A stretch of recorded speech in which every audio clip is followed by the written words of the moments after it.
Puerto Rico, working as janitors, working in the cafeteria, working in hotels, working in Disney, okay? And we are citizens, and we're looking for establishment in this country because of the Puerto Rican crisis. It is a win-win situation if that need were to be filled, because Florida is gonna have the qualified teacher, and the teachers are gonna have the employment.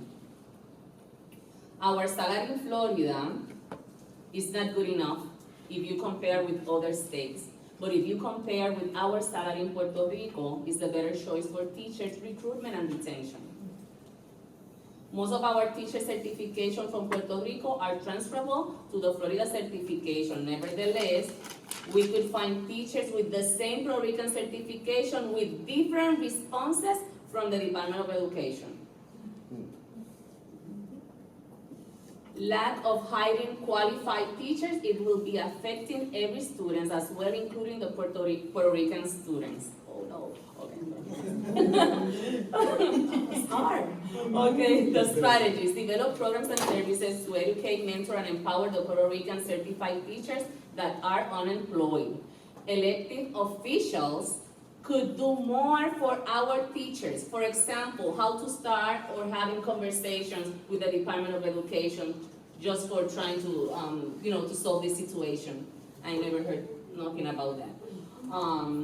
The Classroom Teacher Association developed a Puerto Rican task force for the current teachers, but our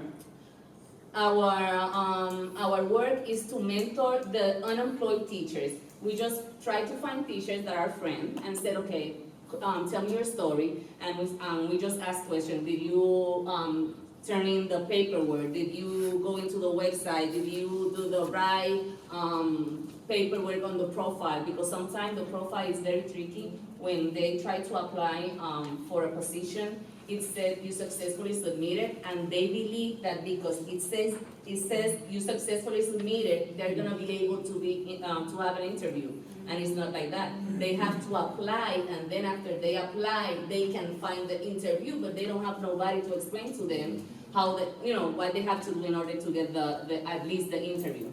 To give you a little bit of background, my training is in educational policy studies. Can you speak up a little bit? Yes.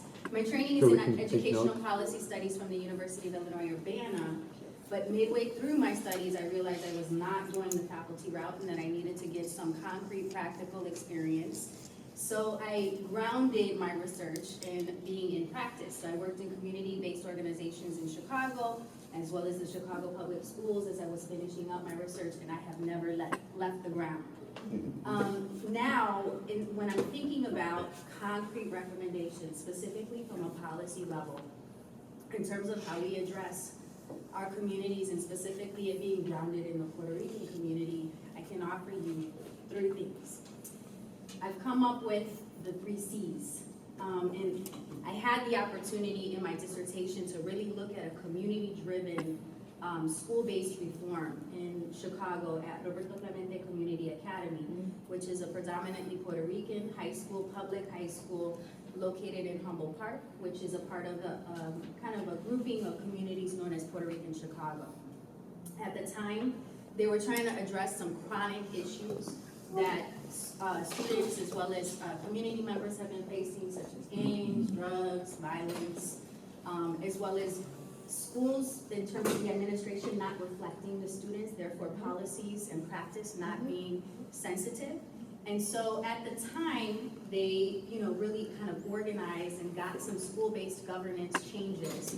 But what I would say is that where they kind of fell off in my studies is that they didn't really have the support of the next layer. While you can have community-driven reforms, that's the first C, it's really important to think about how you move up in terms of galvanizing support, so at a systems level, right? So my second C is collective impact or collective action. A lot of the philanthropy world is talking about what you call collective impact, right? Really it's new terminology for making sure you have a cross sector at the table, that you galvanize the support of your social service agencies, your schools, your public officials, as we've kind of been referencing here, everybody's on board with generating a strategic plan, and then there's concrete tactics that are laid out, and all the institutions contributing to the alignment of a pre-K all the way through college and career. And so we have our social service institutes involved, as well as what we've established as the 3 institutes that make up our community as a campus: a teacher educator leadership institute, a youth leadership institute, and a parent popular education institute, honoring that you need to have a 2-generation approach in how you really affect change. You can't just change the child. The child is in the context of your cultural identity or your political identity, in our case as Puerto Ricans, because it's so interwoven, right? In terms of thinking about how our communities really need to have some type of space in our educational institutions. Education is an act of liberation and freedom. And therefore, we need to organize ourselves at all kinds of levels, whether that's being engaged in that process builds community power.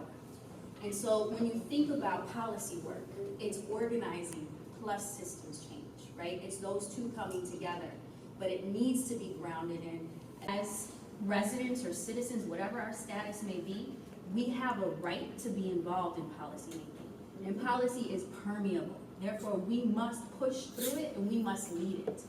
So I'll close at that. I don't know if did I get... Your minute was coming up. Oh, okay. Fabulous. I'll close at that. We'll have a lot more to talk about, I'm sure. I am sure.